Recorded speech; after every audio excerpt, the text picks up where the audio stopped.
So I actually did this video earlier, but I ended up not loving it. So I'm going to try and do a redo because I'm really excited about this video and it deserves a redo that's better. Hi friends. So I feel like I'm kind of bad about this, but I wanted to say, so I just do these videos as a hobby because I really enjoy makeup and I really enjoy books. And so that I really don't expect anything, but that being said, if you guys take the time to watch or subscribe or anything, thank you so much. Like, that it means so much to me that you would do that. I'll be right back. Okay, I'm back. So, I really like this. Honestly, this look it's not normally something I would do, especially the eyeshadow. I don't normally do like blues and greens, but I'm kind of liking it. But I feel like no matter what I do with the light, we're not getting a good picture. And honestly, part of the reason is the foundation is a little bit too light on me. I really love the foundation. It's a fantastic foundation, but it's a little bit too light. I needed to get a little bit of a darker shade. But I feel like I'm having a hard time like showing you all the look, but I will post a picture on the thumbnail. Anyway, but yes, thank you so much for your support. I really do appreciate you, and I really should say it more often. Anyway, so today I will be talking about Skills and Sensibility by Stephanie Burgis, and I owe nothing. All rights belong to her. Sorry, I don't have a picture of the title with me right now, but so I like the Jane Austen books, and I like fantasy, but I'm a little picky about my fantasy. Sometimes I'm in the mood for it, sometimes I'm not. But I was looking for a good book to read the other day, and I came upon this, and I'm not gonna lie, I was a little bit iffy. Like the blurb was decent enough, but I was still a little iffy, so I was gonna go buy it. I was just gonna go buy it and not worry about it. But I looked at a few other books, and I kept thinking about it, and so like, I'll give it a try. I am so glad I did. You guys, this is such a good book. Like, it's not Sense and Sensibility with dragons.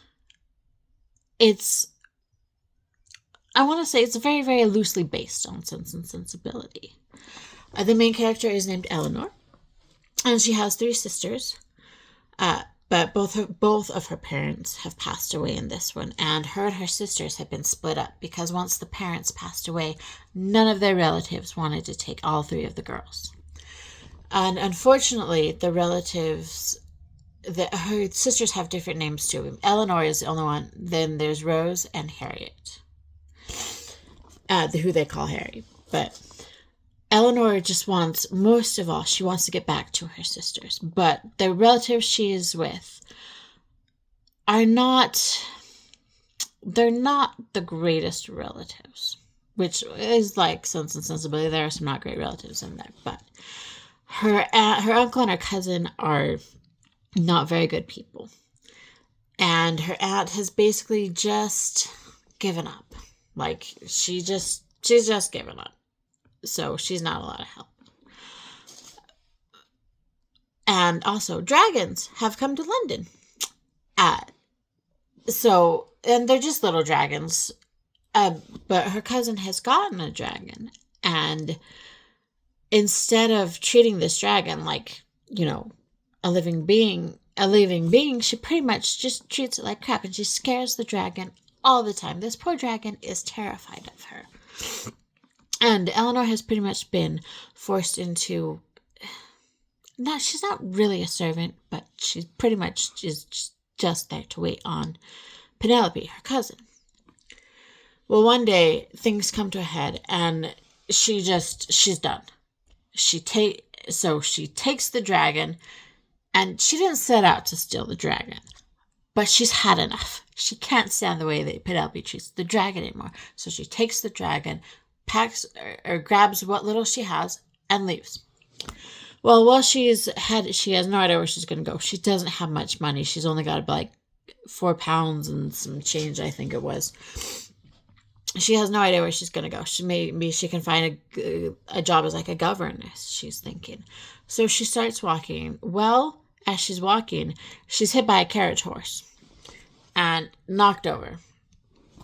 Luckily, when the carriage stops and one of the guys inside, his name is Benedict Hawkins, gets out and helps her up. And then he takes her in.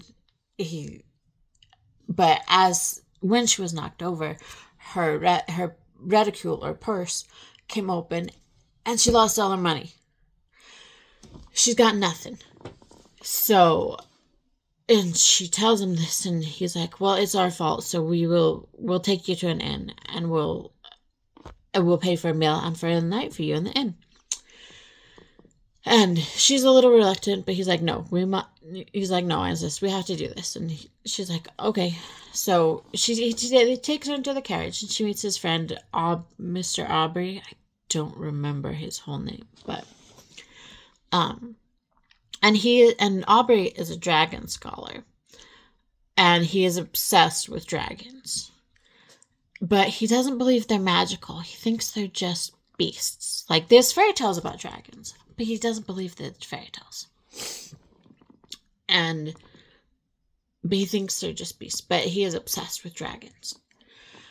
So they take her to this inn, and she has a nice meal, and then they head to bed. And when she goes to bed, she's feeling pretty down because Eleanor feels like, her sisters each have some unique quality, but she feels like she's just plain. And she's just feeling really down about herself. And she starts wishing that she starts crying, and she tells her dragon that she wishes she was Mrs. DeLacy. And Mrs. DeLacy is this really well-known, I don't know what to call her, a really well-known woman, very influential. So she tells her dragon she wishes she was confident and beautiful and everything like Mrs. DeLacy. And the dragon is just staring at her. Oh, and the dragon's name is Sir Jessamine. He has a longer name that I don't remember, but they call him Sir Jessamine. And he just starts staring at her, and all of a sudden he breathes fire into her face, and she passes out. Well, she wakes up the next morning, and her uncle has come, and he is furious because his niece has stolen his daughter's dragon, and she must pay. And he and Benedict are arguing outside the door. And, oh, by the way, Benedict he's very sweet. I love Benedict. But he is wife hunting because his parents have also passed away, and he's about to lose the estate, but he has to care for his younger brothers and his niece. And so he needs to find a wife who has some money. And he's actually there to meet specifically Penelope, Eleanor's cousin. And Eleanor is really not happy to hear this, especially because Benedict is a really sweet guy, and she can't imagine him with her cousin. She hasn't told him that she's her cousin, but anyway, so they're arguing outside the door, and Benedict is speaking a little louder than usual, trying to give her heads up. But she realizes there's no out. She has to face them. So she opens the door, and all of a sudden they start bowing, like, "Oh, Mrs. DeLacy, we're so sorry to disturb you." And she's like, "What?" And they talk a little bit, and she's really confused because what the heck is going on? And so they tell her that they're going to have breakfast. And so she goes to get ready for breakfast. And she goes and looks at herself. And her dragon has created this illusion on her face. Or on her face and her body that she is Mrs. DeLacy. So when people look at her, they see Mrs. DeLacy. And Mrs. DeLacy is also a friend of the aunt's. And she was supposed to come help Penelope with her debut, but she made some excuse. And so the uncle's a little surprised to see her because he thought she wasn't coming. But she's like, yeah, I changed my mind. And Benedict is... He's very sweet. He's very charming. He's a little bit too smart for her sometimes as well. He knows something's weird. He knows something is going on. And when the dragon did the magic, he also added... He changed it, like... He's still the same dragon, but some gold appeared on his face. So he's a little bit different. Like, different enough that he doesn't quite look like Sir Jessamine. Because the uncle has seen Sir Jessamine many times, because he was his daughter's dragon. But still, she's like, no, this is not your daughter's dragon. So finally she convinces him, and they go, and Benedict realizes that this is the father of the girl he wants to meet. And so they all go off to the house party that they're throwing for Penelope's debut. And I don't want to spoil too much of it. So, but many things happen. She's trying to keep her identity a secret. Benedict just knows that something is weird with her, but he isn't exactly sure what. Will he figure it out? Will everything turn out okay? Are people going to figure out her secret? You guys are going to have to read it to find out. But really, this is a really, really good book. There's also a second one. I don't think there's a third one yet, but I hope that a third one does come. I have not read the second one yet because I wanted to talk about this one. I will read it soon, and then I will talk about it after.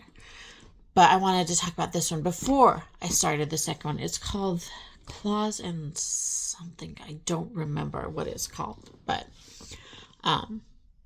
seriously, this is a really, really good book. It's like Jane Austen. It's a Jane Austen-esque fantasy.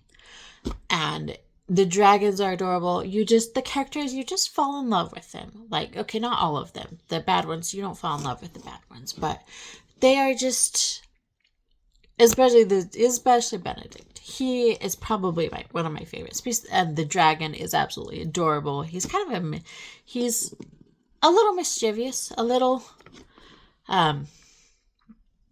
timid, but he's such a cute dragon. But yeah, so I highly recommend this book, Scales and Sensibility by Stephanie Burgis.